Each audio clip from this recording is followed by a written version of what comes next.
అందరికీ నమస్కారం. Learning about nature ఛానల్కి మీ అందరికీ స్వాగతం. ఈరోజు మనం మహాభారతం ఆదిపర్వంలోని ద్రౌపదీదేవి వివాహ ఘట్టాన్ని తెలుసుకుందాం. అర్జునుడు లక్ష్యాన్ని ఛేదించి ద్రౌపదీదేవిని గెలుచుకున్న తర్వాత ద్రౌపదీదేవి తన చేతిలో ఉన్న స్వర్ణ వరమాలని అర్జునుని మెడలో వేసింది. బ్రాహ్మణులు సత్కరించారు. ఆ తర్వాత వారు ద్రౌపదిని వెంటబెట్టుకుని రంగమండపం నుంచి బయటకు వెళ్లారు. ద్రుపదుడు తన కుమార్తె వివాహాన్ని ఒక బ్రాహ్మణునితో జరిపించడానికి సిద్ధపడడం చూసిన రాజులు క్రోధంతో పరస్పరం చూసారా, ద్రుపద మహారాజు మనలను గడ్డిపరక కంటే హీనంగా చూసి ఉత్తమురాలైన తన కుమార్తెను బ్రాహ్మణునికి ఇచ్చి వివాహం చేయాలనుకుంటున్నాడు. మనల్ని పిలిచి ఇలా అవమానపరచకుండా ఉండవలసింది. ఇతడు మనలను కొద్దిగా కూడా పరిగణించడం లేదు. కాబట్టి ఇతనిని మనం ఏమాత్రం ఉపేక్షించకుండా సంహరించడమే ఉచితం. రాజులను ద్వేషించే ఈ దురాత్ముణ్ణి విడిచిపెట్టడానికి తగిన కారణమేమీ లేదు. తన కుమార్తెకు తగిన వరుడు మనలో ఎవరూ లేరనే అనుకున్నాడా ఇతడు? స్వయంవరం క్షత్రియులకే ఉద్దేశించబడింది. ఇందులో బ్రాహ్మణులు ప్రవేశించడానికి అధికారం లేదు. ఈ కన్య మనలను వరించకపోతే ఆమెను నిప్పులలో పడవేయాలి.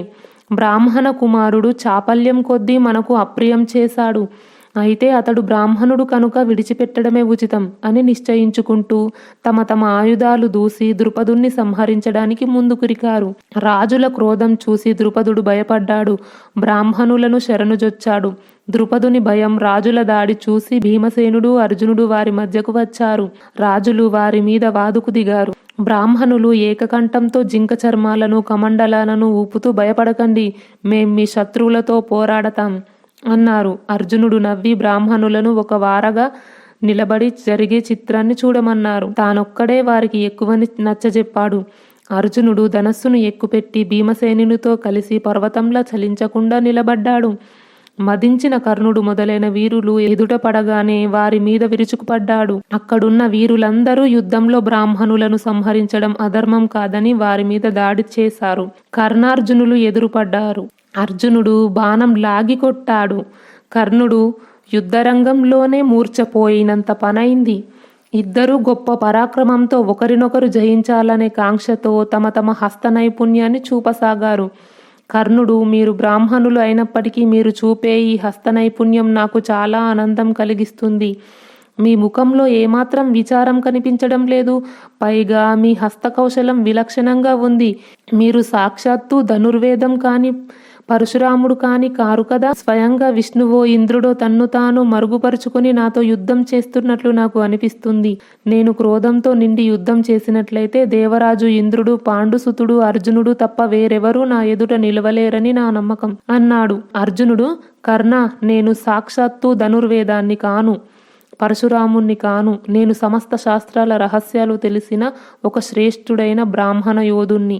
మా గురుదేవుల అనుగ్రహం వలన బ్రహ్మాస్త్రం, ఇంద్రాస్త్రం నాకు అభ్యాసమైనవి. జయించడానికి స్థిరంగా నిలిచి ఉన్నాను. నీవు నీ వేగాన్ని చూపు అన్నాడు. మహారథి అయిన కర్ణుడు బ్రహ్మాస్త్ర విశారదుడైన శత్రువు అజేయుడని భావించి యుద్ధం నుండి తొలగిపోయాడు. కర్ణార్జునులు ఒకరితో ఒకరు తలపడే సమయంలోనే మరొక చోట శల్య భీమసేనులు పరస్పరం పురికొల్పుకుంటూ మదించిన ఏనుగులలాగా యుద్ధం చేశారు. ముందుకు లాగి వెనక్కి వంచి ఒకరినొకరు పడగొట్టుకోవడానికి ప్రయత్నిస్తున్నారు. రకరకాల పదగట్టంతో పిడుగురుద్దులతో గాయపరుచుకుంటున్నారు. రాళ్లు రాపిడి పొందినట్లుగా ఇద్దరి శరీరాలు చిటపటలాడుతున్నాయి. 2 గడియల సేపు ఇలా పోరాడాక భీమసేనుడు శల్యుని నేలకు పడగొట్టాడు. బ్రాహ్మణులందరూ ఆనందంతో నవ్వసాగారు. భీమసేనుడు తన శత్రువులను నేలకూల్చి కూడా చంపకపోవడం వారందరికీ ఆశ్చర్యం కలిగించింది. ఈ రీతిగా భీమసేనుడు శల్యుణ్ణి పడగొట్టడం, కర్ణుడు యుద్ధభూమి నుండి తొలగిపోవడంతో అందరికీ సందేహం కలిగింది. అందరి అనుమతితో యుద్ధం ఆపివేయబడింది. శ్రీకృష్ణ భగవానుడు ముందుగానే వారు పాండవులని గుర్తించాడు కనుక అతడు రాజులందరికీ చాలా సౌమ్యంగా ఈ వ్యక్తి ధర్మానుసారంగా ద్రౌపదిని పొందాడని కనుక అతనితో యుద్ధం చేయడం ఉచితం కాదని నచ్చచెప్పాడు. శ్రీకృష్ణుడు సముదాయించి చెప్పడం చేత భీమసేనుని పరాక్రమం చూసి విస్మితులై అందరూ యుద్ధం చాలించి తమ నివాస స్థానాలకు వెళ్ళిపోయారు. క్రమక్రమంగా గుంపులు తరిగిపోయాయి. భీమసేనుడు, అర్జునుడు, బ్రాహ్మణులు చుట్టూ చేరగా ద్రౌపదిని వెంట పెట్టుకొని తమ నివాస స్థానమైన కుమ్మరి ఇంటికి వెళ్లారు. భిక్ష తీసుకుని వచ్చే సమయం గడిచిపోయింది. కుంతి తన పుత్రులు సమయానికి రాకపోవటంతో అనేక రకాలుగా శంకిస్తోంది. వాత్సల్యపూరితమైన తల్లి మనసుకిది సహజమే. ఆమె మనస్సు పరిపరి విధాలా శంకించింది. దుర్యోధనాదులైన ధృతరాష్ట్ర పుత్రులు వారికి ఎక్కడైనా అనిష్టం కలిగించలేదు కదా అని ఒకసారి, రాక్షసులతో ఎక్కడా యుద్ధం సంభవించలేదు కదా అని ఒకసారి ఆమె అనుకోసాగింది. ఆ సమయంలో 3వ జామున భీమసేనుడు, అర్జునుడు ద్రౌపదిని తీసుకొని కుమ్మరి ఇంటికి వచ్చారు. అప్పుడు వైశంపాయనుడు ఇలా చెప్తున్నాడు: జనమేజయ, భీమసేనుడు, అర్జునుడు ద్రౌపదిని వెంటబెట్టుకుని ఇంటికి వచ్చి తల్లితో, అమ్మా, మేము ఈరోజు ఈ భిక్ష తెచ్చాం అన్నారు. కుంతిమాత అప్పుడు ఇంటి లోపల ఉంది. ఆమె కొడుకులను గాని వారు తెచ్చిన భిక్షను గాని చూడకుండానే, నాయనా, 5గురు కలిసి దానిని అనుభవించండి అంది. యువతలికి వచ్చి చూశాక అది సాధారణ భిక్ష కాదని, రాజకుమారి ద్రౌపది అని తెలిసి కుంతికి చాలా పశ్చాత్తాపం కలిగింది. అయ్యో, నేనేం చేయను అని బాధపడింది. వెంటనే ఆమె ద్రౌపది చేయి పట్టుకుని యుధిష్ఠిరుని దగ్గరకు తీసుకువెళ్ళి, నాయన, భీమసేనుడు, అర్జునుడు ఈ రాజకుమారి ద్రౌపదిని తీసుకుని ఇంటి లోపలికి వచ్చినప్పుడు నేను ఈమెను చూడకుండానే మీరంతా కలిసి అనుభవించండి అన్నాను. నేను ఇంతవరకు ఏ విషయంలోనూ అబద్ధం చెప్పలేదు. ద్రౌపదికి ధర్మలోపం కలగకుండా, నా మాట అబద్ధం కాకుండా ఉండేలా ఏదైనా ఒక ఉపాయం చెప్పు అని అడిగింది.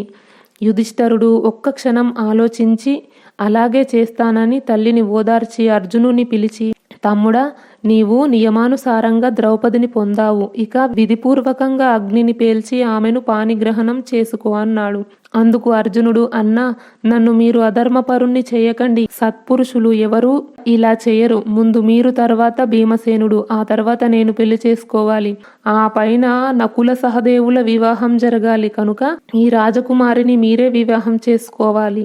ఇంకొక విన్నపం, మీరు మీ బుద్ధిని ఉపయోగించి ధర్మం, కీర్తి, హితం కలిగేలా ఏది చేస్తే ఉచితమో ఆజ్ఞాపించండి. మేము మీ ఆజ్ఞని పాటిస్తాం అన్నాడు. పాండవులందరూ మమతానురాగాలతో కూడిన అర్జునుని మాటలు విని ద్రౌపదిని చూడసాగారు. ఆ సమయంలో ద్రౌపది కూడా వారి వైపు చూస్తుంది. ద్రౌపది యొక్క ఆనందం, మాధుర్యం, సౌశీల్యం చూసి ముగ్ధులై 5గురు సోదరులు ఒకరివైపు ఒకరు చూసుకోసాగారు. వారి మనసులలో ద్రౌపది తిష్టవేసింది. యుధిష్ఠిరుడు తన తమ్ముల ముఖ కవలికలను బట్టి వారి మనసులోని భావాన్ని గుర్తించి వ్యాస మహర్షి మాటలను స్మృతికి తెచ్చుకొని ఒక నిశ్చయానికి వచ్చి, ద్రౌపది మన అందరకు భార్య అవుతుంది అన్నాడు. దీనితో అందరికీ ఆనందం కలిగింది. వారు ఈ విషయం గురించి మనసులో ఆలోచించసాగారు. శ్రీకృష్ణ భగవానుడు స్వయంవరంలోనే పాండవులను గుర్తించాడు. అన్నగారైన బలరామునితో కలిసి అతడు పాండవుల నివాసానికి వచ్చాడు.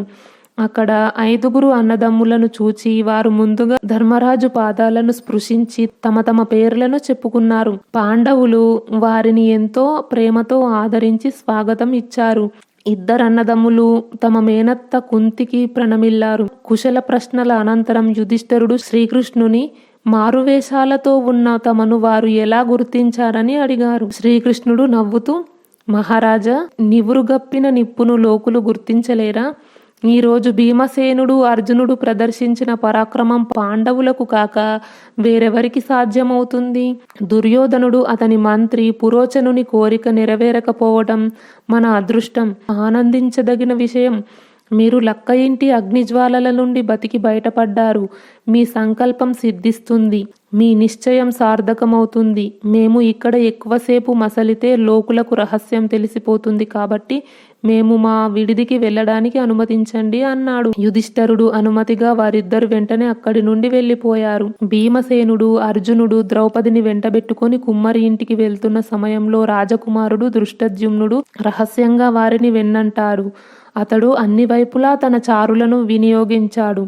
తాను స్వయంగా జాగరూకుడై పాండవుల చెంతనే ఉన్నాడు.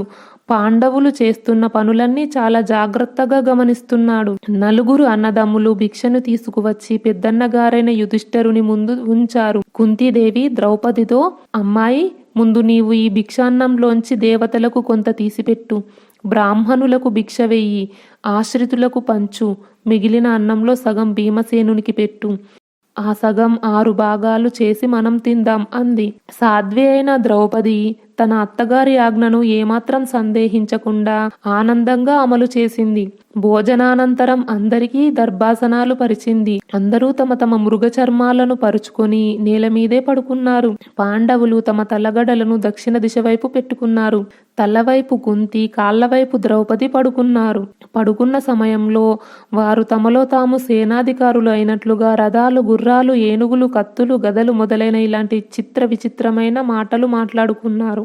అప్పుడు వైశంపాయనుడు ఇలా చెప్తున్నాడు: జనమేజయ, దృష్టద్యుమ్నుడు పాండవుల మాటలు వినిపించేంత, ద్రౌపది కనిపించేంత దగ్గరగా ఉండి పాండవులను పరిశీలించాడు.